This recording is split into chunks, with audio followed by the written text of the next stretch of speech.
समा पॉडकास्ट के साथ मैं हूं फलक चौहान और आज बहुत ही खूबसूरत पर्सनालिटी हमारे साथ मौजूद हैं जो कि पाकिस्तान की पहली BHRT स्पेशलिस्ट हैं। इसके अलावा लाइफ कोच हैं और गायनेकोलॉजिस्ट भी हैं, डॉक्टर शबाना मुफ्ती। अस्सलाम वालेकुम डॉक्टर साहिबा, कैसी हैं आप? वालेकुम सलाम, बिस्मिल्लाहिर्रहमानिर्रहीम। As always, doing great, अल्हम्दुलिल्लाह। डॉक्टर साहिबा, आप ख़वातीन के हेल्थ इश्यूज़ पे भी बात करती हैं और हमने आपको सोशल टैबूज़ पे भी बात करते हुए हमेशा से सुना है। तो पाकिस्तान में ख़वातीन को सबसे ज़्यादा अगर हम फ़िज़िकल हेल्थ अवेयरनेस की बात करें, आपको क्या लगता है कि क्या चैलेंजिंग फेस आपके लिए रहा है? जिस पे मैं काम कर रही हूँ बड़े अरसे से, एक्चुअली मैंने देखा कि गायनी, डिलीवरी, OB ये तो नॉर्मल चीज़ें हैं ना, ये पूरी दुनिया में हो रही हैं। उनका एक ही कॉन्सेप्ट है। आपको पता है कि अगर किसी को फाइब्रॉइड हो जाए, एंडोमेट्रियोसिस हो जाए, कोई बीमारी ऐसी हो जाए तो जाके गायनी के पास जाता है, ट्रीटमेंट ले लेता है। या अगर बच्चा पैदा करना है तो OB के पास जाता है, ऑब्स्टेट्रिशियन जो जच्चा बच्चा होते हैं, बच्चा पैदा कर लेता है। ये हर दुनिया में हो रहा है। मुझे खुद भी नहीं पता था कि हार्मोनल हेल्थ जो बायोइडेंटिकल हार्मोन रिप्लेसमेंट थेरेपी होती है उसकी स्पेशलाइजेशन मैंने कोई 6 साल हो गए अब, लेकिन जो प्रैक्टिकली मैंने जाके 2 साल के बाद उसको इम्प्लीमेंट किया अपनी प्रैक्टिस में, और फिर मुझे पता चला कि लोगों को तो इसकी अवेयरनेस ही नहीं है, डॉक्टर्स को अवेयरनेस नहीं है। मैंने खुद इसकी जाके खुद बाद में literally I have been practising for decades. तो जब मेरे पास ऑफिस में कोई पेशेंट आती थी तो मैंने मेमोग्राम किया, पैप्समेयर किया, उसका फिजिकल एग्जाम किया, ब्रेस्ट एग्जाम किया, उसके बाद अल्ट्रासाउंड करके देख लिया कि everything is going well, annual exam में कुछ ब्लड वर्क कर लिया। इससे आगे मैंने कभी भी जो ख़वातीन 35 के बाद आ रही थी, मैंने उनके कभी हार्मोन्स चेक नहीं किए थे। मैंने कभी उनसे बैठ के ये बात नहीं की थी कि उनको सिम्टम्स कौन से आ रहे हैं, पेरीमेनोपॉज क्या होता है, मेनोपॉज क्या होता है, पोस्ट मेनोपॉज क्या होता है, इसके क्या इलामात होते हैं, इसका क्या ट्रीटमेंट होता है। मैंने कभी आधा घंटा निकाल के किसी पेशेंट से ये बात नहीं की थी, और ना उन्होंने ब्रिंग अप किया, ना मैंने डिस्कस किया। ठीक है। ये जो अवेयरनेस, और जब मैंने खुद स्पेशलाइज किया और मुझे पता चला जी कि इसकी तो ला इल्मी और पूरी दुनिया में इवन बाहर भी अब एक बहुत बड़ी वेव आई है हार्मोनल हेल्थ की। तो ऑस्ट्रेलिया, अमेरिका, UK में सब हो रहा है प्रैक्टिस। लेकिन जब मैंने पाकिस्तान आना शुरू किया तो मुझे पता चला कि डॉक्टर्स को ही नहीं पता, क्योंकि हमारे मेडिकल कॉलेजेस में इसकी ट्रेनिंग नहीं थी, इसका करिकुलम नहीं था। तो जब डॉक्टर्स को नहीं पता, तो जब पेशेंट के पास जाते थे, डॉक्टर्स के पास पेशेंट जाते थे कि जी हमें तो बहुत सिम्टम्स आ रहे हैं पेरीमेनोपॉज के, 40s में हमारे मूड स्विंग्स हैं, हमें जोड़ों में दर्द है, हमें ब्रेन फॉग है, हमें बहुत ज़्यादा मसले मसाइल चल रहे हैं इमोशनल, सेक्सुअल वेलबींग के, तो डॉक्टर कह देता था जी ये नॉर्मल है, ये तो एजिंग का हिस्सा है ना, ये तो हर औरत ने गुजरना है, तो डिसमिस कर देते थे। तो कभी कोई बात नहीं करता था इस पे। तो मुझे वहाँ से ये एहसास हुआ कि this is the topic, this is the awareness, जिसको मैंने अपना मिशन और विजन थी मेरी कि हर घर में कम से कम औरत को अपनी हेल्थ का तो पता हो। लेकिन वही बात है कि औरतों को, पेशेंट्स को अब मैंने एजुकेट थ्रू सोशल मीडिया किया, ठीक है, लेकिन डॉक्टर्स को मुझे मेडिकल कॉलेजेस में जाके टीच एंड ट्रेन करना पड़ा। क्योंकि यहाँ के पेशेंट्स ने जाना तो डॉक्टर्स के पास है, और अगर डॉक्टर्स आपको मिस इन्फॉर्म करेंगे कि जी ब्रेस्ट कैंसर हो जाता है, हार्मोन्स मत लें, उससे ये मसले मसाइल हो जाते हैं। ये आपने बहुत अच्छा पॉइंट रेज किया डॉक्टर साहिबा, क्योंकि आप वैसे तो US बेस्ड ही हैं और US में ज़्यादा आपका काम है, लेकिन पाकिस्तान की क्योंकि आप पहली BHRT हैं, तो यहाँ पे प्री मेनोपॉज पे तो हम बात ही नहीं करते हैं। वही आप वाली बात के सोशल टैबू, कोई बात नहीं करता। तो ख़वातीन को आप किस तरह से अपनी तरफ लेकर आती हैं, किस तरह से आप उनको बताती हैं कि प्री मेनोपॉज भी एक डिसऑर्डर है और आपको अपना लाइफस्टाइल चेंज करने की ज़रूरत है? अपनी तरफ नहीं लेकर आती, मैं प्योरली एविडेंस बेस्ड साइंस की बंदी हूँ। मेरे सोशल मीडियाज़ पे अगर आप जाके देखें तो मेरा एजुकेशनल प्लेटफॉर्म है। लेकिन हमारे घरों में तो बात होती है ना ये कि ये तो कोई चीज़ ही नहीं है, ये तो तुम्हारे मूड स्विंग्स हैं। मैंने अपने सोशल मीडिया पे इतनी ज़्यादा एजुकेशनल प्लेटफॉर्म को यूज़ किया है, और एजुकेशन को और साइंस को सिंपल लैंग्वेज में डिस्कस किया है पेशेंट्स के साथ। जो भी मेरे फेसबुक पे, यूट्यूब पे, सोशल मीडिया पे जाके सीखते हैं, वो आके कहते हैं जी डॉक्टर साहब हमें तो अब डॉक्टर, मैं आपको बता रही हूँ, लिटरली पेशेंट आके मुझे कहते हैं हम अपने गायनेकोलॉजिस्ट या एंडोक्रिनोलॉजिस्ट या किसी और डॉक्टर के पास गए थे, हमें तो टाइप ऑफ एस्ट्रोजन भी पता है, हमारे डॉक्टर को नहीं पता था। हमें वो चीज़ें पता है आपकी वीडियोस देख के, जो कि आम नॉलेज में नहीं। मैंने बहुत सिंपल लैंग्वेज में सिखाया है, समझाया है, मैंने एक इन्फॉर्मेशन दी है। मैंने उसका ट्रीटमेंट, पहले मैं इन्फॉर्मेशन देती थी, फिर मुझे लगा अगर ट्रीटमेंट नहीं देंगे तो लोग कहेंगे, वो ज़्यादा फ्रस्ट्रेटेड हो जाएंगे। हाँ। कि आपने हमें इतना नॉलेज दिया लेकिन ट्रीटमेंट नहीं है। और यहाँ एक बड़ा मसला ये भी था कि डॉक्टर्स का भी कसूर नहीं। वो कहते थे जी अगर हम बताएंगे उनको हार्मोन्स का, अव्वल तो डॉक्टर्स की ट्रेनिंग नहीं है। हाँ। अगर ले भी ली उन्होंने बाहर के मुल्कों से जाके सीख भी लिया तो यहाँ ट्रीटमेंट नहीं। तो मैंने फाइनली 2 साल पहले ट्रीटमेंट को भी लॉन्च किया और अब मैं उसको कॉस्ट इफेक्टिव बना रही हूँ ताकि हर औरत की रसाई तक उसको पहुँच हो। बिल्कुल, मैं यही चीज़ कहना चाह रही थी कि जिस तरह से आप अपने सोशल मीडिया को यूज़ कर रही हैं, अवेयरनेस क्रिएट कर रही हैं, जो बेड़ा आपने उठाया है उससे ख़वातीन लाजमी तौर पर इन्फ्लुएंस भी हो रही होंगी, क्योंकि हमारे घरों में ये वाली बात नहीं होती। ख़वातीन को स्नब कर दिया जाता है कि ये तो कोई बीमारी है ही नहीं, कोई डिसऑर्डर है ही नहीं। डॉक्टर साहिबा, आपने क्योंकि हार्मोन्स की बात की है, आजकल हम एक बात बहुत ज़्यादा सुन रहे हैं, कोर्टिसोल। जी। अब ये क्या है? क्योंकि मैंने सुने और बहुत सारे ही हमारे पास सोशल मीडिया पे वीडियोस भी मौजूद हैं, कोर्टिसोल की वजह से आपकी मैरिड लाइफ ख़राब होती है, मूड स्विंग्स बहुत ज़्यादा हो जाते हैं। तो ये हार्मोन थेरेपी और कोर्टिसोल का बीच में क्या लिंक है, कुछ है? देखिए, हमारा मसला ये है कि सोशल मीडिया में ना एक चीज़ वायरल होती है, उसका बेसिक नॉलेज, साइंस, उसकी फिजियोलॉजी किसी को नहीं पता होती। बिल्कुल। उसके वो एक्सपर्ट नहीं होते। थोड़ी सा नॉलेज उन्होंने ऑनलाइन ले लिया, थोड़ा सा नॉलेज किसी से सुन लिया, हाँ। और उसके बाद जाके उसके एक्सपर्ट बन गए और उसको बताना शुरू कर दिया। और हमारी जो आवाम है, अगर वो बहुत well educated, well travelled, well informed नहीं है तो वो उसी चीज़ को समझ के घर में बैठ जाती है। तो अब कॉर्टिसोल जो है वो without talking about the HPO axis, अब थोड़ा सा मुश्किल बात करने लगी हूँ, लेकिन मुझे लगता है कि आपके ऑडियंस को ये समझना बहुत ज़रूरी है। आपके जिस्म के अंदर 2 एक्सिस होते हैं, एक होता है HPO एक्सिस, हाइपोथैलेमस, पिट्यूटरी और ओवरी, जो आपकी ओवरी होती है। ठीक है। वहाँ पे ये एक पूरा एक्सेस होता है जिसे हम कहते हैं रिप्रोडक्टिव सिस्टम, जो कि ज़रूरी होता है। वहाँ से हार्मोन्स बन रहे होते हैं ओवरी से, और वहाँ से बच्चा पैदा करने की सलाहियत पैदा होती है। ठीक है। दूसरा जो एक्सेस होता है जिस्म के अंदर, HPA axis, hypothalamus, pituitary and adrenal. ठीक है। एड्रिनल एक छोटा सा ग्लैंड होता है किडनी के ऊपर, जहाँ से आपके स्ट्रेस हार्मोन्स बन रहे होते हैं, जिसे हम कॉर्टिसोल कहते हैं। ठीक है। अब अगर आपके अंदर इन्फ्लेमेशन हो, स्ट्रेस हो, आपका कॉर्टिसोल बनता है वहाँ से, क्योंकि वो जाके स्ट्रेस को कंट्रोल करता है। थोड़ी अमाउंट में कॉर्टिसोल अच्छी चीज़ है। अच्छा। जिस तरह से अगर आपके चोट लग जाए तो वहाँ पे सेल्स आके उसको ब्लीडिंग रोकते हैं थोड़ी अमाउंट में। हाँ। अगर वो ज़्यादा हो जाए तो वहाँ इन्फ्लेमेशन क्रिएट हो जाती है। हाँ। तो इन्फेक्शन होने शुरू हो जाते हैं। इसी तरह थोड़ी अमाउंट में कॉर्टिसोल वर्क्स ग्रेट, क्योंकि आपको वो चाहिए स्ट्रेस को कंट्रोल करने के लिए। क्योंकि अगर आप कहीं आप देखते हैं लड़ाई हो रही है, कहीं देखते हैं जंग लड़ गई है, आपको लगता है कि ये सिचुएशन अच्छी नहीं है, तो आपका कॉर्टिसोल और आपके एड्रेनलिन, ये सारे वो वाले हार्मोन्स होते हैं जो पैदा होते हैं और आपको बताते हैं कि रन, फाइट एंड फ्लाइट, यहाँ से आपको भागना पड़ेगा। तो अगर ये कॉन्स्टेंटली पैदा होता रहे तो इसे कहते हैं क्रॉनिक स्ट्रेस होना शुरू हो जाता है। तो अब अगर आपका इन्फ्लेमेशन हो और अगर आपका कॉर्टिसोल एक्सेस में हो जाए तो आपका जो बाकी हार्मोन्स ओवरी से बन रहे थे वो पैदा नहीं होते, उनमें कमी होना शुरू हो जाती है। क्योंकि आपका बेसिक हार्मोन को कोलेस्ट्रॉल चाहिए होता है। कोलेस्ट्रॉल ही एक बड़ी चीज़ है जहाँ से हर किस्म के हार्मोन ने बनना है। ठीक है। अब अगर आपका कॉर्टिसोल ज़्यादा बनता है, वो भी कोलेस्ट्रॉल से बन रहा था, आपका प्रोजेस्टेरॉन और बाकी हार्मोन्स भी कोलेस्ट्रॉल से बन रहे थे। अब अगर आपके स्ट्रेस बहुत ज़्यादा है तो आपका कॉर्टिसोल सारा कोलेस्ट्रॉल खींच लेगा। और इसकी वजह से आपकी जो ओवरी के हार्मोन्स थे वो कम होना शुरू हो जाएंगे। इससे हम इंग्लिश में मेडिकल टर्मिनोलॉजी में कहते हैं प्रोजेस्टेरॉन स्टील।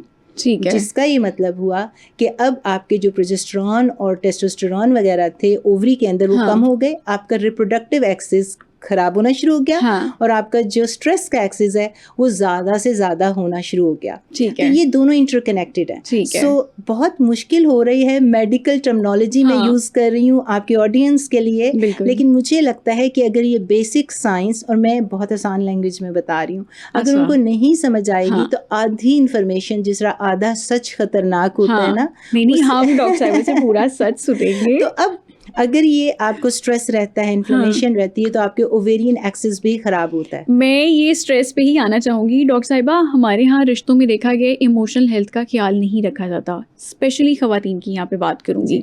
फिज़िकल हेल्थ में तो चलें, फिर आप अगर कोई इशू होता है तो आप डॉक्टर के पास चले जाते हैं, लेकिन यहाँ पे हमारी इमोशनल हेल्थ पे बिल्कुल ख्याल नहीं रखा जाता। क्या हस्बैंड और वाइफ के दरमियान इस तरह का रिश्ता या कोई ऐसा लिंक होना चाहिए इमोशनली, जिसमें वो समझ सकें कि मेरी वाइफ की इमोशनल हेल्थ किस हद तक बेहतर है या ख़राब हो रही है? क्योंकि हमने देखा ख़वातीन जो बीवियाँ होती हैं वो क्रैंकी हो रही होती हैं, लड़ रही होती हैं, तो उनके आपने कुछ बड़ी स्पेशल खूबसूरत डेज बात होते की है। हैं, उसके हवाले से ज़रा बताएं कि जी, अगर मैं पीछे वाली बात ख़त्म करूँ तो ये हाँ। उससे डायरेक्टली लिंक्ड है। बिल्कुल। जब आपका स्ट्रेस ज़्यादा हो गया था हाँ। तो कॉर्टिसोल में स्ट्रेस और इन्फ्लेमेशन ज़्यादा हो रही है। हाँ। मैंने आपको बताया था कि वहाँ से प्रोजेस्टेरॉन स्टील हो रहा है, जिसका मतलब है कि आपके प्रोजेस्टेरॉन जब नीचे जाना शुरू हो जाते हैं, specially when you are in your 40s, 35 के बाद ही स्टार्ट हो जाता है ये सारा, कुछ में कम कुछ में ज़्यादा। 40s में 40 साल की उम्र से ऊपर तो आपके जो सबसे पहला हार्मोन नीचे जाता है वो प्रोजेस्टेरॉन ही जा रहा ठीक होता है। है। उसके बाद आहिस्ता आहिस्ता एस्ट्रोजन, टेस्टोस्टेरोन ज़रा बनता रहता है क्योंकि एक डिफरेंट सिस्टम होता है उसका बनने का ओवरी से। तो ये वाले सारे जब हार्मोन्स नीचे जाते हैं और साथ इन्फ्लेमेशन और स्ट्रेस कॉर्टिसोल ऊपर जाता है तो ये सारे इंटरकनेक्टेड है। तो आपके जो मूड स्विंग्स आना शुरू होते हैं, जो आपको क्रैंकीनेस होती है, जो आपके हार्मोन्स ऊपर नीचे होते हैं पेरीमेनोपॉज में, that's because of the fluctuation of the hormones which are produced by the ovary. तो जो ओवरी के हार्मोन्स होते हैं उसमें ऑन एडिशन टू दैट अगर आप स्ट्रेस ऐड कर दें तो ये सारा जो फेज स्टार्ट होता है जिसमें औरत एकदम क्रैंकी हो जाती है, वो कहती है जी I am yelling at my kid, मुझे चीखना नहीं था लेकिन जब मैं अपने बच्चों के ऊपर चीखती चलाती हूँ और वो जब कमरे से निकल जाते हैं तो मैं गिल्ट ट्रिप पे चली जाती हूँ कि मैंने ऐसा क्यों किया, मेरा ये रिस्पॉन्स इतना डिस्प्रपोर्शनेट क्यों था, और वो अपने इमोशंस को कंट्रोल नहीं कर सकती। और उसके बाद जो है रातों को उसको नींद नहीं आती, उठ के बैठ जाती है, पसीने आते हैं, हॉट फ्लैशेस होते हैं, अपना एक anger, lack of tolerance, palpitation शुरू हो जाती है, दिल की पैल्पिटेशंस, तेज तेज धड़कन, कानों के अंदर सीटियां, आपके जोड़ों में दर्द, fatigue, lack of motivation, lack of intimacy, आपका जीरो लिबिडो हो जाता है। चलिए ये तो सारी चीजें जो हैं ये डेफिनेटली आपके रिलेशनशिप्स को अफेक्ट करती हैं। अब अगर आदमी एजुकेटेड नहीं है, आदमी को ये नहीं पता, मैं इसी पॉइंट पे आना चाहती, ये जो हस्बैंड होते हैं या जो मर्द हज़रात होते हैं इनको इमोशनल हेल्थ के हवाले से एजुकेट करना कितना ज़्यादा ज़रूरी है, क्योंकि आपकी एक सोशल मीडिया पूरी फ़ैन फॉलोइंग है और उसको मर्द हज़रात भी फॉलो कर रहे हैं। तो मैं ये चाहूँगी आप ये लाजमी एड्रेस करें कि एजुकेट कैसे करें मर्दों को। अभी हम जो बात कर रहे थे एक वो वाला फिनोमिनन जो हर औरत को होना है, अभी हम दूसरी तरफ जाएंगे जो कम औरतों को होता है, कुछ को होता है कुछ को नहीं होता, वो साइकाइट्रिक इश्यूज, साइकोलॉजिकल इश्यूज होते हैं ना, ठीक है, वो एक अलग बात है। लेकिन 40s में, लेट 30s में जब आपको पेरीमेनोपॉज हो रहा है, ये तो सबको होना है। इससे किसी औरत ने नहीं बचना, चाहे आप फिजिकली फिट हैं, आप एक्सरसाइज करते हैं, आप जिम जाते हैं, आपकी न्यूट्रिशन अच्छी है, इसकी साइंस ये है कि आपके जो अंडे होते हैं ओवरी में उसने कम होने, जब वो कम होंगे तो वहाँ से हार्मोन्स कम होंगे, आपको पेरीमेनोपॉज होना है। इवेंचुअली आहिस्ता आहिस्ता जो अंडों का ज़ख़ीरा तो बिल्कुल ज़ीरो हो जाएगा, तो हार्मोन्स बिल्कुल ख़त्म हो जाएंगे। तो मैं वो चीज़ आपको बता रही हूँ जिस चीज़ में से हर औरत ने 100% पूरी दुनिया में, चाहे आप कॉकेशियन हैं, वाइट हैं, काले हैं, अफ्रीकन हैं, पाकिस्तानी हैं, बांग्लादेशी हैं, पूरी कुरायर्स में हर 100% औरतों ने इसमें से गुजरना है। अब अगर आपको पता है कि औरत ने इस फेज़ में से गुजरना है तो आपके आदमियों को एजुकेट करना बड़ा ज़रूरी है, क्योंकि 40s में जब औरतें एकदम उन्हें लगता है बच्चे बड़े हो गए हैं, उन्हें लगता है कि अब तो मैं फाइनेंशियली स्टेबल हूँ, मेरे पास, अगर वो काम कर रही है, थोड़े पैसे आ गए हैं, उसे लगता है मेरे पास जहानत और विजडम आ गई है, मैं मैच्योर हो गई हूँ। लेकिन एट द सेम टाइम उसकी फिजिकल हेल्थ और उसकी एक्सटर्नल ब्यूटी थोड़ी नीचे जा रही होती है, तो वो उससे भी इफेक्ट हो रही होती है। और पेरीमेनोपॉज में जो मूड स्विंग्स और फ्लक्चुएशंस आती हैं, अब अगर वो थोड़े टेंट्रम्स थ्रो करती है, वो एक्चुअली टेंट्रम्स नहीं होते, दैट्स द हार्मोनल फ्लक्चुएशन। अब अगर आदमी को इसकी अवेयरनेस नहीं है, वो कहेगा मेरी औरत जो है ड्रामा करती है, मैं घर जाता हूँ, मैं पीस के लिए लड़ने का बहाना चाहिए, बस मैं सुकून के लिए जाता हूँ। और लेकिन वो जो हार्मोनल फ्लक्चुएशंस की एजुकेशन है, इंफॉर्मेशन है, वो ना कोई डॉक्टर देता है ना कोई और देता है। उसकी वजह से वो फिर साथ वाले लोग भी समझते हैं ये इतनी नेगेटिव क्यों हो गई है, इसको एंग्जाइटी डिप्रेशन क्यों हो रहा है, ये क्यों रोती रहती है। एक new onset of anxiety depression start हो जाता है इस एज में। तो खाली औरतों को अवेयरनेस नहीं मैं देती, मैं उन्हें अक्सर कहती हूँ कि आदमियों को साथ लेकर आएं ताकि उनको पता चले। अब अगर आप इमोशनल हेल्थ की बात कर रहे हैं तो इमोशनल हेल्थ में मल्टीपल फैक्टर्स आ सकते हैं। हो सकता है उसको पहले कोई नफसियाती मसला हो, उसका कोई झगड़े चल रहे हों इन लॉज के साथ, हस्बैंड के साथ, वो मल्टीपल फैक्टर्स होते हैं, वो केस बाय केस होता है, वो ज़रूरी नहीं कि हर औरत उसमें से गुजरे। वो एक बात होती है कि आपकी जो इमोशनल बॉन्डिंग, जो अंडरस्टैंडिंग, जो कंपैटिबिलिटी अपने पार्टनर के साथ है, वो केस बाय केस है। कुछ लव मैरिजेस करते हैं और शादी के कुछ अरसे बाद उन्हें लगता है कि this person is not for me, मैंने कोई और एक्सपेक्टेशन की थी और मुझे आगे से कोई और मिल गया। तो वो एक चीज़ वो आ जाती है जिसमें मेडिकल को हम इतना नहीं देखते, हम ज़्यादा सोशल और ज़्यादा साइकोलॉजिकल और फिर औरत और आदमी कंपैटिबिलिटी और अंडरस्टैंडिंग को देखते हैं। ठीक है। लेकिन जो हम यहाँ बात कर रहे थे वो 100% हर एक कौन है, तो कम से कम जो 100% हर एक कौन है उसकी एजुकेशन तो लोगों को दे दें। बिल्कुल। डॉक्टर साहिबा, आप क्योंकि लाइफ कोच भी हैं, अभी बात हमने की है मैरिड ख़वातीन और हज़रात की। आजकल क्योंकि अब ट्रेंड बनता जा रहा है कि लेट 20s में या अर्ली 30s में या मिड 30s में भी लड़कियों की शादियां हो रही हैं, और अक्सर लोग शादियां उनकी डिले भी हो जाती हैं। तो जिन ख़वातीन के साथ ये प्री मेनोपॉज शुरू हो गया है फेज़, उनके साथ फिर क्या मामला होना चाहिए, किस तरह से ट्रीटमेंट होना चाहिए? क्योंकि हमने देखा है कि जो इर्द गिर्द के लोग होते हैं ना, वो कहते हैं ये पागल होगी, इसी जल्दी शादी करा दो। जब वो क्रैंकीनेस उसके खातून के अंदर आ जाती है या वो बहुत ज़्यादा एजुटेटेड हो जाती है, तो तब उसको ही सुनने को मिलता है। आप क्योंकि लाइफ कोच भी हैं, अब आप ये बताएं कि वो क्या करें? देखिए, लाइफ कोचिंग मैंने की इसलिए थी क्योंकि मैं टू बिगिन विद मैं हार्मोनल एक्सपर्ट हूँ। और जब मुझे लगता है कि अगर आप काउंसलिंग उसका हिस्सा नहीं बनाते तो आप हीलर नहीं होते, आप तबीब नहीं होते, आप एक रोबोट मेडिकल डॉक्टर होते हैं। तो लाइफ कोचिंग के बगैर किसी को डॉक्टरी करनी भी नहीं चाहिए, बिकॉज जब तक आप उसकी थोड़ी सी साइकी नहीं समझते, उसके सोशल इश्यूज नहीं समझते, तब तक आप ओवरऑल एक पेशेंट को नहीं जानते। ठीक है। तो इसकी वजह से दे गो हैंड इन हैंड, हर चीज़ एक पैकेज में होनी चाहिए आइडियली, लेकिन लोग करते नहीं है। मेरा एक पैशन है इसलिए मैंने किया। अब देखिए, आपने ये कहा कि शादी जो है 30-35 में कर रही हैं। शादी तो अगर आपको 60-70 में भी करनी पड़ जाए और आपको एक अच्छा कंपेनियन मिल रहा है, कंपेनियनशिप के लिए कर रहे हैं तो ज़रूर करें। ठीक है। लेकिन अगर आप मेडिकल बात करें, साइंस की बात करें कि बच्चा कब पैदा करना चाहिए, या अगर शादी कर रहे हैं कि अब फैमिली को रेस करना है, जो मेजॉरिटी हमारे पाकिस्तान में शादी का मकसद ये होता है कि अगले ही महीने पूछना शुरू कर देते हैं कि खुशखबरी सुनाओ। तो इसका मतलब है कि अगर आपका वो था, क्योंकि न्यूली वेड कपल है, अब अगर उन्होंने बच्चा पैदा करना है, मेडिकल को हम साइड में रखें, ठीक है, सोशल चीज़ों को हम साइड में रखें। सोशल में ये आ जाता है कि आप जब भी शादी हो, शादी करना बड़ी सुन्नत है, शादी करनी चाहिए, जिस भी एज में करें, आपको जब भी मौका मिले, एक अच्छा पार्टनर मिले, गो फॉर दैट। मेडिकली अगर आप मेरे से पूछें कि बच्चा कब पैदा करना चाहिए, वो एक अलग टॉपिक है। उसमें यह है जी कि औरत एक ज़ख़ीरे के साथ पैदा होती है, वो हर एज के साथ जैसे जैसे वो आगे चलती है उसका ज़ख़ीरा कम होता है। आइडियली जो उसके अंडे होते हैं उनकी क्वांटिटी क्वालिटी 20s में पीक पे होती है, उसकी फर्टिलिटी बच्चा पैदा करने की सलाहियत पीक पे होती है। 30s में थोड़ी कम हो जाती है, 35 में और कम हो जाती है, 40s में जाते जाते अंडे बहुत कम रह जाते हैं, 10,000 5,000 रह जाते हैं। तो टू कंसीव अ बेबी, मतलब कि आसानी से पैदा करना बच्चा मुश्किल हो जाता है। तो ऐसी सूरत में फिर लोग जाके IVF कराते हैं, या फिर उन्होंने पहले एग फ्रीजिंग कराई होती है, क्योंकि आजकल औरतें जो बड़ी करियर ओरिएंटेड हैं, क्योंकि औरतों का मसला ये है कि वो बायोलॉजिकल क्लॉक पे हैं, उनकी टिक टिक क्लॉक हो रही है, बच्चा पैदा करने का उनका एक स्पैन होता है। एक दफ़ा मेनोपॉज हो गया तो बच्चा पैदा नहीं हो सकता। अच्छा। पेरीमेनोपॉज में जब थोड़े अंडे प्रेजेंट होते हैं, बच्चा पैदा हो सकता है। ठीक है। आपको बच्चा पैदा करने के लिए एक हेल्दी अंडा और एक हेल्दी स्पर्म चाहिए, कोई 100 चीज़ें नहीं चाहिए।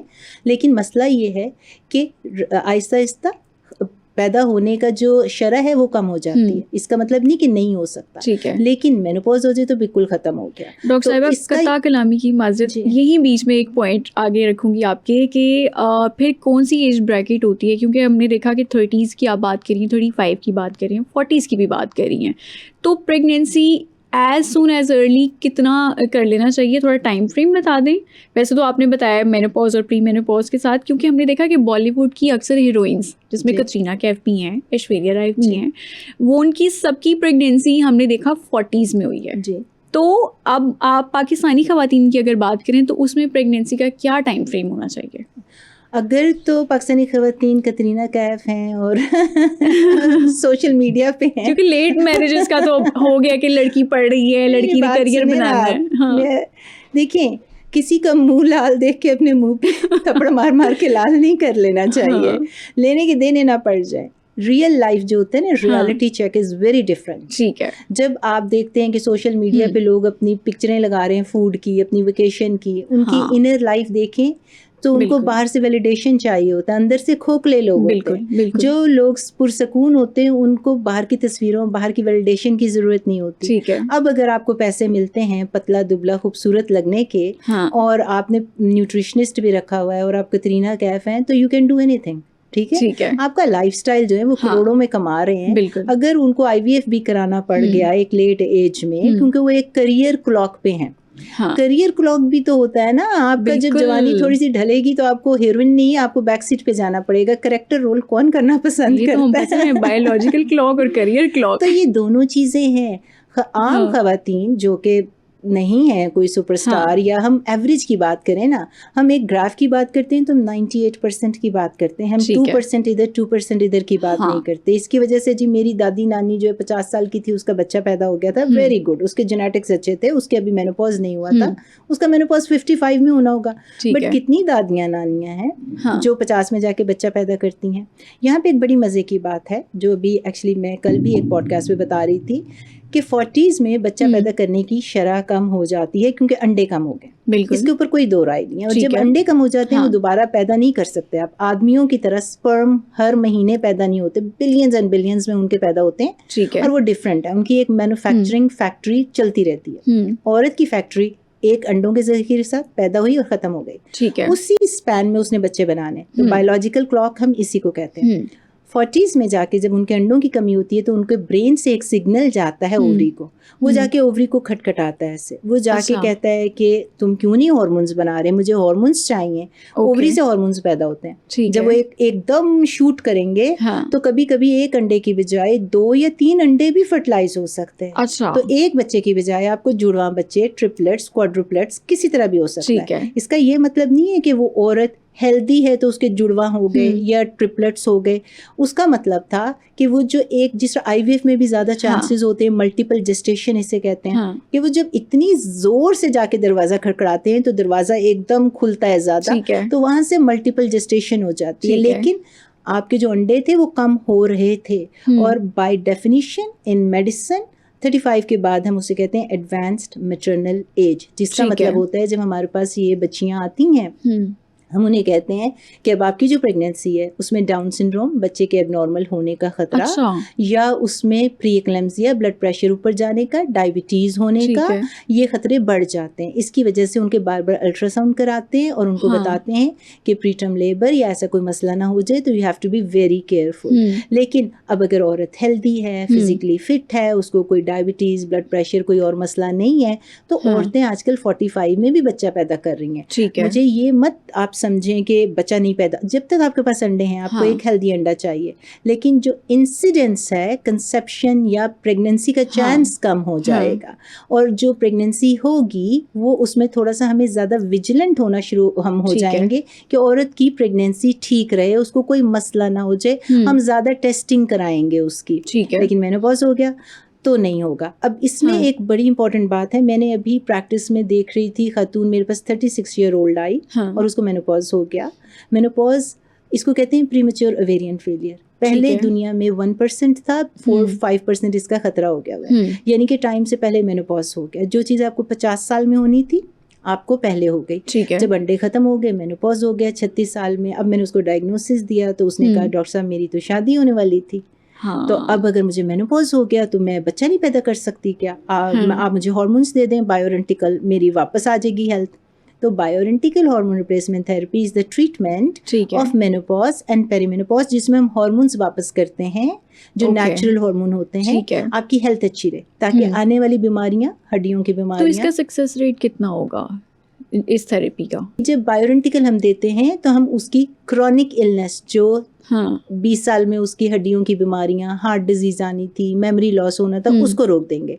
लेकिन हम उसको बच्चा वापस नहीं दे सकते क्योंकि उसके अंडे खत्म हो गए। तो bioidentical hormone replacement therapy is the treatment कि जो खत्म हुए हार्मोन्स वो हार्मोन्स वापस दे के उसकी क्वालिटी ऑफ लाइफ और उसके बुढ़ापे को संवार दें, उसकी मेजर क्रॉनिक इलनेस को बचा दें। लेकिन हम उसको प्रेग्नेंट नहीं कर सकते। अब जो 36 साल की खातून मेरे से पूछ रही है, जी मेरे तो अंडे खत्म हो गए, मैं अब क्या, मेरी शादी होने वाली थी, मैंने उसे ये कहा कि हार्मोन्स दे के हम तुम्हें हेल्दी कर देंगे, तुम्हारे पीरियड भी शायद उसे वापस आ जाए, क्योंकि वो ब्रेक थ्रू ब्लीडिंग होगी, फेक पीरियड होंगे, लेकिन इसका ये मतलब नहीं कि बच्चे होंगे। अब डायलेमा ये है कि तुम अपने इन लॉज को या अपनी होने वाले मियाँ को बताओगी कि तुम्हारा नहीं हो सकता। वो एक सोशल डायलेमा है, वो आपका पर्सनल अपने साथ ऑनेस्टी है कि क्या आप वो बताना चाहती हैं कि नहीं। उसमें एज ए डॉक्टर मैं आपको काउंसिल कर सकती हूँ कि आपका क्या होगा आगे, लेकिन ये फैसला कि आपने बताना है किसी को कि नहीं, that is totally up to you. और एक मेरे पास इस तरह खातून आई तो उनकी बेटियां थी पहले। मैंने कहा चलो अल्लाह का शुक्र है तुम्हारी शादी हो गई, तुमने जल्दी शादी कर ली थी, बच्चे पहले हो गए, तुम्हें तो नहीं पता था कि तुम्हारी फैमिली हिस्ट्री में it runs in the family as well, और इसकी रीजन ऑटोइम्यून भी हो सकती है। तो फिर मैंने उसे कहा कि कम से कम जो तुम्हारी उसके 4 बच्चे थे, 2 बेटे 2 बेटियां, मैंने कहा जो 2 बेटियां हैं वो पढ़ रही हैं, डॉक्टर्स बन रही हैं, ठीक है, डॉक्टर बन रही हैं, तो उनको ये ज़रूर बता देना कि अपनी ज़िंदगी का रोड मैप बना लें। अगर करियर करना है ज़रूर करें, लेकिन आपको पता होना चाहिए कि ये बीमारी आपकी फैमिली में रन करती है। तो आप ज़रा सा प्लान कर लो कि शादी करके बच्चे बना के साथ साथ तालीम हासिल कर लो। और अगर वो आपके प्लान में नहीं है, you don't want to get married, you don't want to have kids, it's absolutely fine, लेकिन आपके ये डिसीजन जानने के बाद होने चाहिए। ये ना हो कि हमें डॉक्टर ने बताया नहीं था, हमसे कभी किसी ने बात नहीं की थी, हमें अवेयरनेस नहीं थी और हम उस लाइल्मी में मारे गए और वो पछतावा। तो इसकी वजह से जो इन्फॉर्मेशन होती है, जो एज ए डॉक्टर हम आपको अवेयरनेस देते हैं, तो ये जो आप स्क्रॉल करते हैं ना, ये सारा सोशल मीडिया, उस पर कभी कभी एजुकेशनल प्लेटफॉर्म पे रुक के बातें सुन लेनी चाहिए जो कि आपके आने वाले मुस्तकबिल के लिए ज़रूरी हैं। ठीक है। तो डॉक्टर साहब आपने क्योंकि रोड मैप की बात की है, आजकल हमने एग फ्रीजिंग का बहुत ज़्यादा ट्रेंड देखा है, तो एग फ्रीजिंग किस एज में आपको करवा लेनी चाहिए ताकि आपके पास एक रोड मैप हो कि अगर आपने अपना करियर स्टेबल करना है, एजुकेशन हायर एजुकेशन की तरफ जाना है, तो आप शादी लेट करें और बाद में फिर वो आप कंसीव कर लें। तो किस एज में एग फ्रीजिंग हो जानी चाहिए? देखिए, एक यूजुअली यंग लड़की जिसके अंडे अच्छे हेल्दी क्वालिटी वाले हों, वो तो 35 से पहले ही होते हैं। ठीक है, ठीक है। तो अगर करानी ही है तो आप उससे पहले कराते हैं। ठीक है। तो लेकिन ये अगेन ये एक्सपर्टीज़ हैं उनकी, जो कि IVF REI कहते हैं हमारे उधर, रिप्रोडक्टिव एंडोक्रिनोलॉजी इनफर्टिलिटी। तो उसके पास ये जाती हैं और जाके देखते हैं कि हमारे कितने एग्स अच्छे हैं, हमारी अभी भी क्वालिटी कितनी अच्छी है, तो वो उनसे जाके कंसल्टेशन लेके कर लेते हैं। मैं हमेशा इस चीज़ पे बिलीव करती हूँ, मल्टी डिसिप्लिनरी अप्रोच, क्योंकि मैं वहीं पर मेरी तालीम, वहीं पर मैंने प्रैक्टिस किया है। हमारे यहाँ जब कोई पेशेंट आता है और हमें लगता है कि ये चीज़ स्किन की मैं बात करती हूँ, तो अगर कोई डिजीज़ है स्किन की, वैसे स्किन केयर जो है मैं कॉस्मेटिक सारी बताती हूँ पेशेंट को, ये भी करो वो भी, लेकिन कोई स्किन की डिजीज़ है मैं डर्मेटोलॉजिस्ट को रेफ़र करती हूँ। इसी तरह पाकिस्तान में चाहिए डॉक्टर्स को कि जब उन्हें लगे कि ये उनकी एक्सपर्टीज़ नहीं है, गलत इन्फॉर्मेशन पेशेंट को देने की बजाय, या डिफेंसिव होने की बजाय, या एरोगेंट होने की बजाय, उन्हें सिंपली ये कह दें हमें अभी इस चीज़ का पता नहीं है, ये नई है, या हमें पता नहीं है, बाहर के मुल्कों में होता है, रेफ़र देम आउट। लेकिन उसमें गलत इन्फॉर्मेशन देना या ये कह देना कि ये चाहे वो बायोरेंटिकल हार्मोन्स हो, चाहे वो एग फ्रीजिंग हो, जो साइंटिफिक नॉलेज है या तो आपको नहीं पता, तो पेशेंट को रेफर आउट कर दें। ठीक है। डॉक्टर साहिबा, आप क्योंकि लाइफ कोच भी हैं, अब ज़रा हमने हेल्थ कंडीशंस पे बात कर ली, इमोशनल हेल्थ पे भी बात कर ली है, कुछ और सवालात भी आपकी नज़र करूँगी। आपको क्या लगता है कि मर्द और औरत बराबर हैं? आपका पर्सनल पर्सपेक्टिव जानना चाहती हूँ। मर्द और औरत के तो क्रोमोसोम ही नहीं बराबर। आदमी का क्रोमोसोम XY होता है, औरत का XX होता है। तो अल्लाह मियाँ ने पहले डिसाइड कर दिया कि you can not be equal.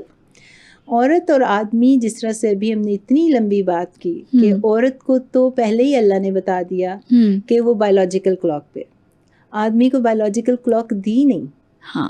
तो यहीं से फ़र्क आ गया। ठीक है। उसके बाद फिर आदमी और औरत जो हैं अब दोनों लेकर चलते हैं करियर क्लॉक। पहले तो ये औरतें ज़्यादा करियर क्लॉक लेकर नहीं चलती थी, वो सिर्फ आदमियों का था। तो आदमियों के लिए जिस तरह पैसा ज़रूरी होता है, तब औरतों के लिए बच्चा ज़रूरी था। ठीक है। और वो एक ज़माना था जहाँ पे उन्होंने माँ बनना, दादी बनना, नानी बनना, इकोनॉमिकल इतना पैसा कमाना ज़रूरी नहीं होता, तो उनकी इज्जत होती थी। आजकल का ज़माना बदल गया है, and nothing wrong with it. बदलते ज़माने के लिए अगर आपकी सोच बदल जाती है, लेकिन अगेन रियलिटी चेक के साथ। मैं हमेशा कहती हूँ कि बहुत दूर की अगर सोच रहे हैं, तो पहले अपनी औरत को चाहिए कि अपनी एनाटमी, फिजियोलॉजी, अपनी हर चीज़ इनसाइड आउट हेल्थ सीख ले, ठीक है, समझ ले, वेल इन्फॉर्म्ड हो, उसके हाँ। बाद डिसीजंस लें। ठीक है। क्योंकि कुछ डिसीजंस लाइफ में ऐसे होते हैं, जब हम जवान होते हैं ना, हाँ। तो हम अपने आप को इनविंसिबल समझते हैं कि हम ठीक है। नाकाबिले फतह हैं, नाकाबिले तस्खीर।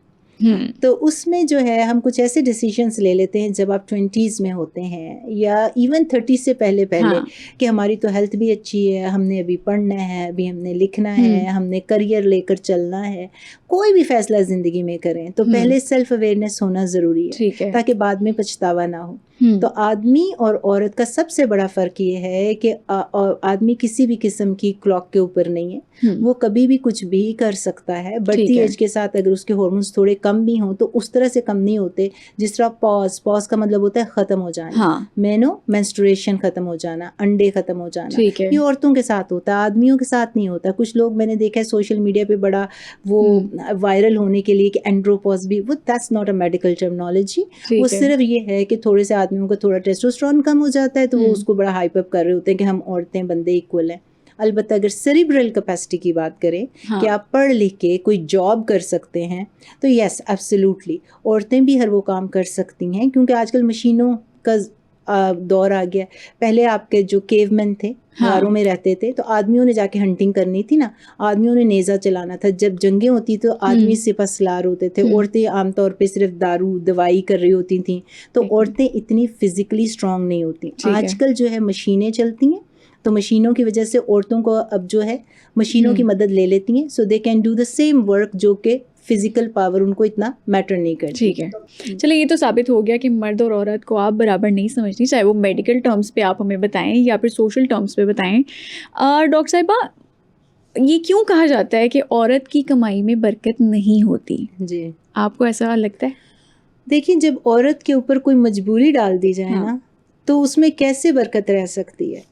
आदमी अगर प्राइमरी अर्नर है और आदमी पैसे कमाकर घर लेकर आता है तो औरत को ये रिलैक्सेशन होती है, इत्मीनान होता है, सुकून होता है कि मेरे ऊपर ये मजबूरी नहीं है, मैं जो हूँ अपनी मर्जी से पैसे कमाऊँ तो ठीक है।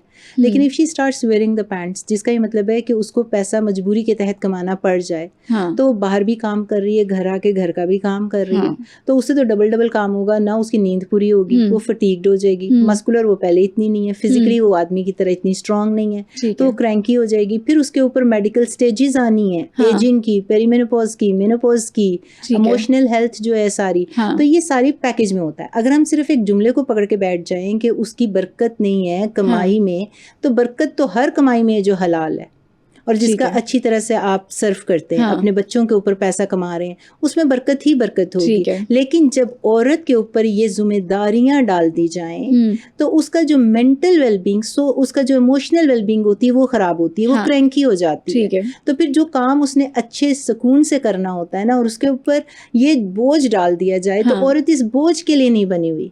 औरत जो है वो अपनी मर्जी से कर रही है, थोड़ा काम करे, ज़्यादा करे, अगर उसको छुट्टी लेनी है, मैटरनिटी लीव लेनी है, खुशी के साथ करना है तो ज़बरदस्त। लेकिन जो आदमी होता है ना, वो स्ट्रेस, फाइनेंशियल स्ट्रेस ज़्यादा उठा सकता है। ठीक है। आदमी का जो डिसीजन मेकिंग होती है, आदमी के जो मस्कुलर और उसकी फिजिकल हेल्थ होती है, वो अल्लाह ने ज़्यादा स्ट्रॉन्ग बनाई हुई है। ठीक है। तो अगर वो बाहर जाके काम भी करता है तो घर आके अगर थोड़ा चिड़चिड़ा भी है, अगर उसको घर में सुकून मिलता है और उसकी कमाई से उसको एक फीलिंग आती है कि मैंने कि अपने घर चला रहा हूँ, तो आदमी को बड़ी अच्छी फीलिंग आती है ये, और ये उसको एडमिरेशन जो होती है, उसको लगता है मेरी रिस्पेक्ट हो रही है ये।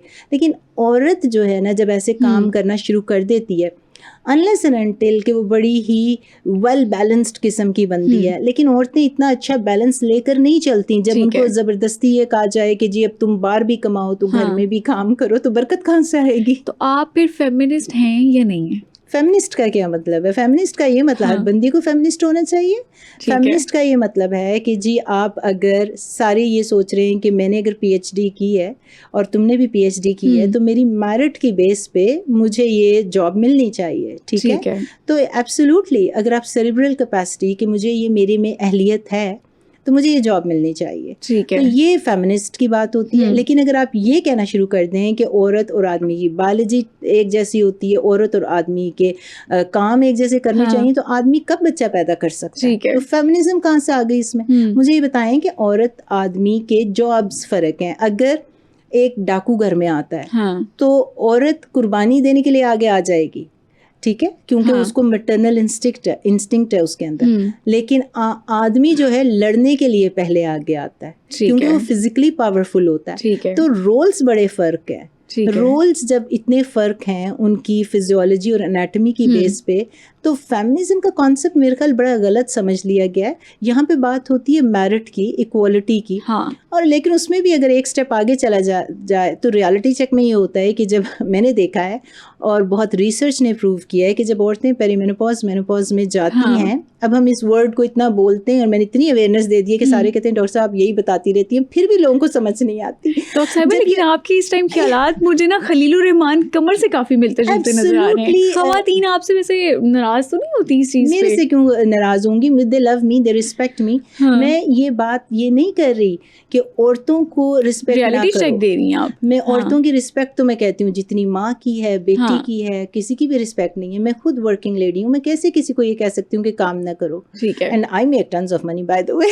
सो मेरा मतलब है कि मैं एक बहुत ही successful doctor, successful life coach, successful mother, मेरे माशाल्लाह बच्चे हैं, सक्सेसफुल वाइफ, तो मैं ये कैसे किसी को कह सकती हूँ? मैं ये आपको बताने की कोशिश कर रही हूँ कि जब आपके ट्रांजिशन होते हैं in different phases of life, औरतें ज़्यादा अफेक्ट होती हैं। औरतें, अगर मैं माउंटेनियर हूँ, मैं हाइकर हूँ, मैंने किलिमंजारो, मैंने माचू पिचू सारा बहुत हाइक किया, बहुत। लेकिन जब आपकी टूवर्ड्स आप जाना शुरू करते हैं 40s में, तो yes definitely changes start happening anatomically in the body. तो अगर कोई औरत ये समझे कि वो सारी उम्र उसी तरह से रहेगी, तो ऐसा नहीं होता। और फिर आपके हार्मोन्स फ्लक्चुएट होते हैं जो आदमियों के उस तरह से नहीं हो रहे होते। वो बहुत 17 to 18% आदमी हैं जिनके होते हैं। तो इसकी वजह से औरत आदमी कभी इक्वल नहीं हो सकते। अलबत्ता अगर आप ये कहते हैं, मेरे पास 50s में औरतें आती हैं, कहती हैं हमें ब्रेन फॉग हो गया, हम CEO हैं इस कंपनी के, और हमारी जो शार्प क्लैरिटी थी अब वो जो है अफेक्ट हो रही है। आयरलैंड के अंदर बहुत बड़ी स्टडी हुई थी जिसमें उन्होंने नर्सिस को देखा कि 18% wanted to quit their job, कितने सालों की, क्योंकि उनसे ये स्ट्रेस लिया नहीं जा रहा था। ठीक है। तो अगर औरत प्रेसिडेंट भी है, औरत प्राइम मिनिस्टर भी है, औरत बहुत बड़ी CEO भी है, तो सुकून उसको एक बाशऊर और जिम्मेदार आदमी और पार्टनरशिप में ही मिलता है। ठीक है। लेकिन वो मर्द होना चाहिए जो बाशऊर हो और जिम्मेदार हो और जो लीड कर सके। डॉक्टर साहिबा, आपने मर्दों की बात की है, इसका क्या मतलब है? आपने एक फ्रेज सुना होगा, मैन ऑफ वर्ड्स, है ना? मैन ऑफ वर्ड्स का मतलब है कि मर्द होना चाहिए इंसान को। मर्द बाशऊर होता है, मर्द जिम्मेदार होता है, मर्द अहद व पैमान को पूरा करता है, मर्द वफादार होता है, मर्द जो है जो बात कहता है दलेर होता है, फिर वो खड़ा रहता है उस जगह पे। हम लड़कों की बात नहीं कर रहे, मर्द और लड़कों में यही फर्क है। ठीक है, ये है डेफिनेशन मर्द। जी, जब कोई मर्द होता है तो फिर औरत भी अपनी जगह तस्लीम करती है, ठीक है, और फिर उसके साथ मोहब्बत करती है और वफा करती है। ठीक है। लेकिन अगर मर्द ही अपनी जिम्मेदारियां नहीं संभाल रहा और वो मर्द थोड़ा सा जनाना हो गया है, सारी मूड स्विंग्स और जितने नखरे आने थे, और जो देखिए औरतें इमोशनल क्रीचर्स हैं, आदमी कहते हैं ना विजुअल क्रीचर्स हैं, तो ये बहुत ज़्यादा फर्क है। आदमी जब कोई अपना हाथ पकड़ाता है तो इसका ये मतलब है कि वो फिर उसको लेकर चले आखिरी दम तक, यही फ़र्क है। और ये औरत फिर उसको सबमिट करती है। औरत फिर जानती है, पहचानती है कि अब मैं ये लीडर है और मैं फॉलो करूंगी, फिर वो चाहे फेमिनिस्ट हो, फिर चाहे वो CEO हो, चाहे वो प्राइम मिनिस्टर हो। लेकिन मेजॉरिटी आजकल के ज़माने में औरतें तरक्की कर जाती हैं, औरतें उस मुकाम तक पहुंच जाती हैं, या तो ज़्यादा इंटेलेक्चुअल ग्रो कर जाती हैं, या फाइनेंशियल ग्रोथ कर जाती हैं, या फिर किसी और तरह से उनकी कंपैटिबिलिटी नहीं हो पाती। तो जब वो आदमी की उस तरह से रिस्पेक्ट नहीं कर पाती, तो फिर ये जो रिस्पेक्ट का एलिमेंट ख़त्म होता है, और आदमी को रिस्पेक्ट चाहिए होती है बहुत ज़्यादा। औरत और आदमी की रिस्पेक्ट की डेफिनेशन भी बहुत फ़र्क है, तो फिर ये वहाँ कंपैटिबिलिटी नहीं रहती। तो इसलिए मैं हमेशा कहती हूँ कि औरत और आदमी जब सिलेक्शन ऑफ पार्टनर कर रहे हो तो अपनी वैल्यूज़ को अपने जैसे लोगों में जाएं, ना इतना ऊंची छलांग मारें जहाँ पे कि शुरू में तो चल पड़ती है लेकिन बाद में नहीं चलती। बिकॉज इन रियलिटी जब औरत आपकी इज्जत ही नहीं करेगी तो ये रिलेशनशिप भी नहीं चलेगा। तो अगर आप जो चाहते हैं, अगर आपका कोई एक सर्टेन फाइनेंशियल स्टेटस है तो उसी हद तक रहें, ज़्यादा ना जाएं, या फिर अपने आप को उस काबिल करें। What kind of value you are bringing on the table, जो वैल्यू आप लेकर आ रहे हैं वही वैल्यू उसी साथ जो है ना अपना पार्टनर सेलेक्ट करें। डॉक्टर साहिबा, मैं चाहती हूँ आप इस पॉइंट पे रोशनी डालें, क्योंकि मर्द की डेफिनेशन आपने बता दी है। हमारे यहाँ यूनिवर्सिटीज़ में देख लें या फिर कॉलेजेस में भी देख लें, जब गर्लफ्रेंड बॉयफ्रेंड का बहुत ज़्यादा, एक तो आजकल ट्रेंड, हमेशा से ट्रेंड होता है, आजकल बहुत ज़्यादा ट्रेंड है, और जब बात शादी तक आती है ना, तो वो जो लड़का होता है ना, वो कहता है कि मेरे घर वाले नहीं मान रहे। अच्छा, एक वो वाला फेज आ गया। उसके बाद फिर लड़की अपने आप को सरेंडर कर चुकी होती है, अपने आदात ढाल चुकी होती है कि अच्छा ये लड़का है, ये फैमिली है, और ये सारी की सारी उसकी रिचुअल्स कह लें या फिर नॉर्म्स कह लें, वो उसमें ढल जाती है। वहाँ पे आती है इमोशनल हेल्थ, जो कि ख़राब होती है उस लड़की की। तो आपको क्या लगता है कि लाइफ पार्टनर चुनने में इमोशनल हेल्थ का कितना ज़्यादा एक हाथ होता है? जी, किस हद तक होनी चाहिए? लड़के को क्या समझना चाहिए लड़की की इमोशनल हेल्थ के बारे में, और लड़की को लड़के की इमोशनल हेल्थ के बारे में क्या समझना चाहिए शादी करने से पहले? इमोशनल हेल्थ का जो जर्नी है वो आपके घर में आपकी तरबियत से स्टार्ट होता है। ठीक है। अगर आप ये सोच रहे हैं कि कोई बंदा बाहर जाके वैलिडेशन ले रहा है या किसी और लड़का या रिलेशनशिप लड़की के साथ सुकून ढूंढ रहे हैं और आपस में ऐसे काम कर रहे हैं और माँ बाप को नहीं पता और घर में इतनी कम्युनिकेशन और बॉन्डिंग नहीं है कि वो घर जाके अपनी चीज़ें डिस्कस कर सकें, तो आपका वहीं से जर्नी ख़राब हो जाता है। उसमें तरबियत सबसे मैटर करती है, या आपके घर में बॉन्डिंग नहीं है, कम्युनिकेशन नहीं है। अगर आप कहीं डेट भी कर रहे हैं, कहीं बाहर जा भी रहे हैं और आप अपने माँ बाप से डरते हैं और उनसे डिस्कस नहीं कर पाते, तो आप सुपरफिशियल होते हैं काफ़ी हद तक। आपको पता होता है कि ये शायद हम सिर्फ टाइम पास कर रहे हैं, ज़्यादा नहीं चलेगा। उसमें कोई एक फरीकैन में से कोई एक बंदा अगर सीरियस हो गया और वो जो है उसने अपना दिल लगा बैठे, तो ब्रेकअप होगा। तो डेफिनेटली ब्रेकअप जो होता है वो आपको फिजिकल पेन तक हर्ट देता है, खाली आपका इमोशनल वेलबींग खराब नहीं करता। अब अगर उस हद तक बात चली गई और आपके पास फिर कोई ऐसा कॉन्फिडेंट, कोई ऐसा बंदा नहीं जिससे आप बात कर सकें, बात किससे कर रहे हैं? अपनी उम्र की बच्चियों से, अपनी उम्र के लड़कों से। उन्होंने तो आपको गलत बातें ही बतानी है, अपने एक्सपीरियंसेस बताने। लड़के कह देंगे ये एक नहीं और सही, लड़की जो है कह देगी कि चलो कोई फर्क नहीं पड़ता, ये वो लोग खुदकुशी तक पहुंच जाते हैं। उनकी इमोशनल वेलबींग इतनी खराब हो जाती है। कहने का ये मतलब है कि अगर आप कि घर में ऐसी माँ या बाप में से किसी एक के साथ इतनी बॉन्डिंग नहीं है, इतना कम्युनिकेशन नहीं है और गैप है बहुत ज़्यादा, तो वहीं पे एक घर से ट्रॉमा जो आपको मिल रहा है, ट्रॉमा ऐसी फैमिलीज़ में होता है जहाँ पे फिर गैप बढ़ते बढ़ते अब बाहर जाके जो रिलेशनशिप है ना, it's a form of validation, कि अब आप वो सुकून बाहर ढूंढ रहे हैं। और वो चीज़ें जिन लोगों के घर में आपस में बहुत ज़्यादा माँ बाप के साथ दोस्ती होती है, उनके पास एक कंधा होता है कि जाके रो लेंगे, वो घर का ट्रॉमा बाहर लेके जा रहे होते हैं। बचपन का ट्रॉमा जो होता है, अगर कहीं कोई आपके अंदर तन्हाई थी, कोई कंपेनियनशिप नहीं थी, कोई अच्छा ऐसा बात करने वाला नहीं, और वो वैलिडेशन आपको बाहर किसी लड़का या लड़की की सूरत में मिल गई।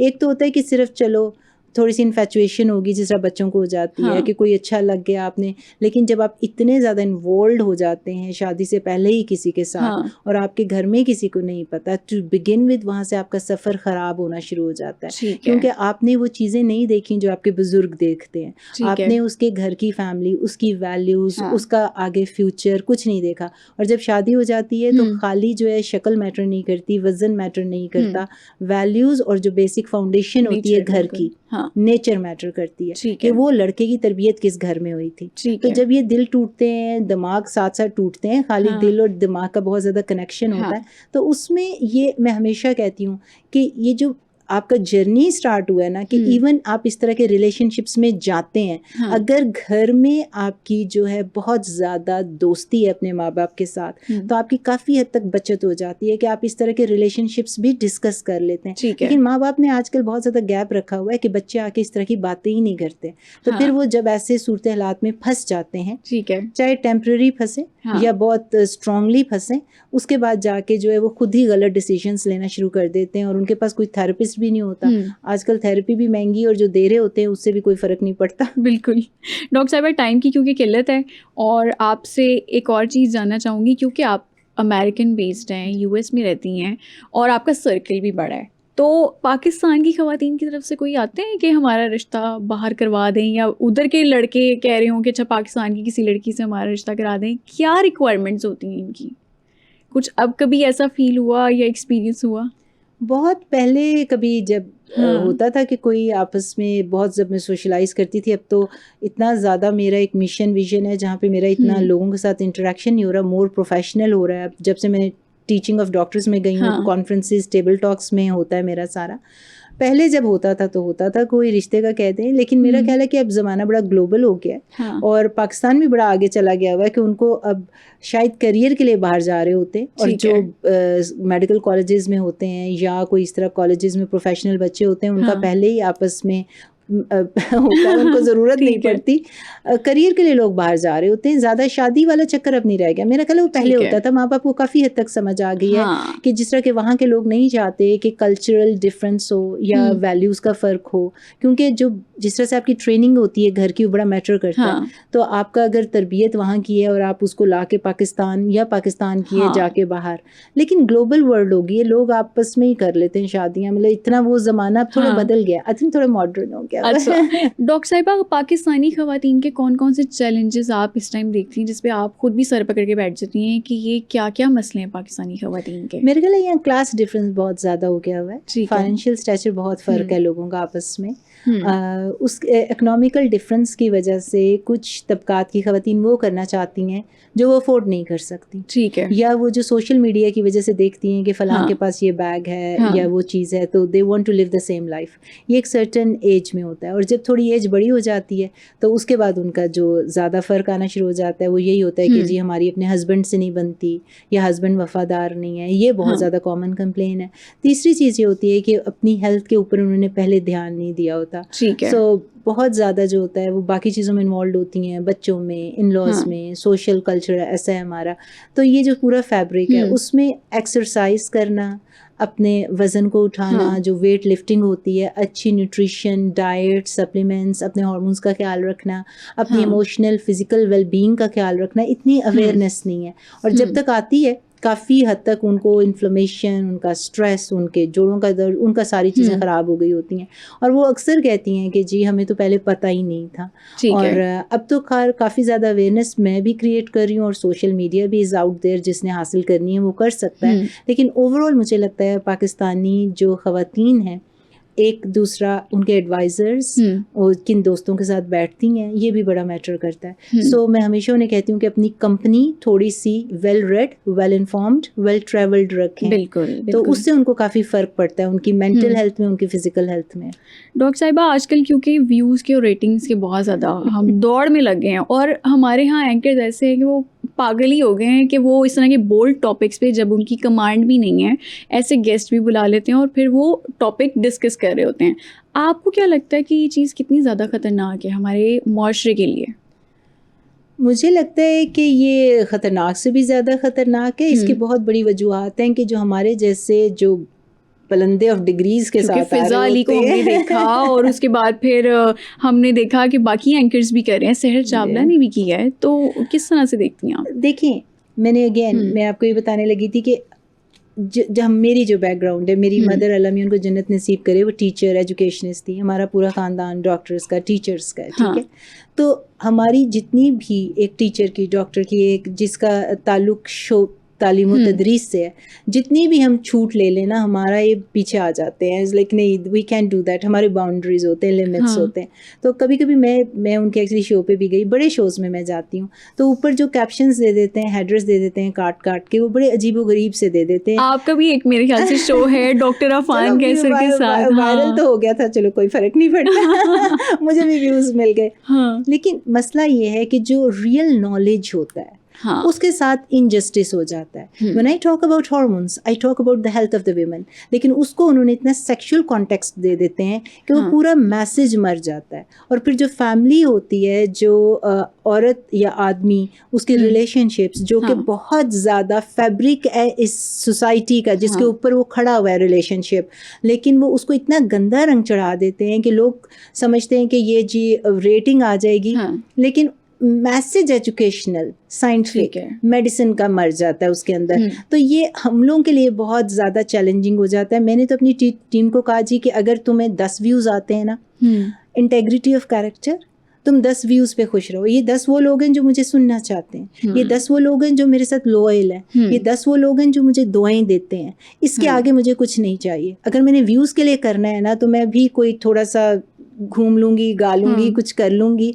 बट आपका आपका एक्सपर्टीज़ क्या, आपका फोटे क्या, आप लाइफ में करना क्या चाहते हैं, where do you see yourself, आप इज़्ज़त के साथ कोई काम करना चाह रहे हैं, आप मोहब्बत के लिए कोई काम करना चाह रहे हैं, दिलों को जीतने के लिए कोई काम करना चाह रहे हैं, या सिर्फ वक्ती तौर पे नंबर्स और रेटिंग के लिए कुछ काम करना चाह रहे हैं। हर बंदे का जो है ना रोज़ी रोटी का तरीका अपना है, नथिंग रॉन्ग विद इट अगर वो ऐसा करते हैं, लेकिन लॉन्ग टर्म में इसका फ़ायदा कोई नहीं होता, इसका नुकसान होता है। और फिर कुछ लोग डिग्रीज़ को मिसयूज़ करते हैं, डिग्रीज़ नहीं होती या होती हैं, किसी को नहीं पता होता। मुझे लगता है कि हम उन्हें क्यों ब्लेम कर रहे हैं, मुझे लगता है आप लोगों को ज़्यादा ब्लेम करना चाहिए, क्योंकि जो लोग पॉडकास्ट करते हैं, जो बुलाते हैं, जो एंकर्स हैं, why don't they do their homework, why don't they check the credentials first. वो क्यों नहीं चेक करते कि जिसको बुला रहे हैं वो डॉक्टर है, या जिसको बुला रहे हैं वो इंजीनियर है, या वाकई वो कोई स्कॉलर है दीनी।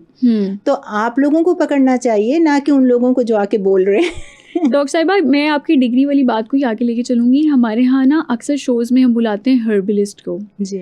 अब वो इस तरह के टोटके बता रहे होते हैं कि हम आपको मेडिसिन से बिल्कुल छुटकारा मिल जाएगा, आप हर्बलिस्ट के पास जाएं, हर्ब्स पे काम करें, हर्ब्स अपनी डाइट में इस्तेमाल करें और आप बीमारियों से महफूज हो जाएंगे। ये कितना ज़्यादा खतरनाक है। लोग मेरे पास तवीज़ लेने आते हैं, आप डॉक्टर मुफ्ती हैं, हमारा बच्चा हो जाएगा, आप तवीज़ दे दें।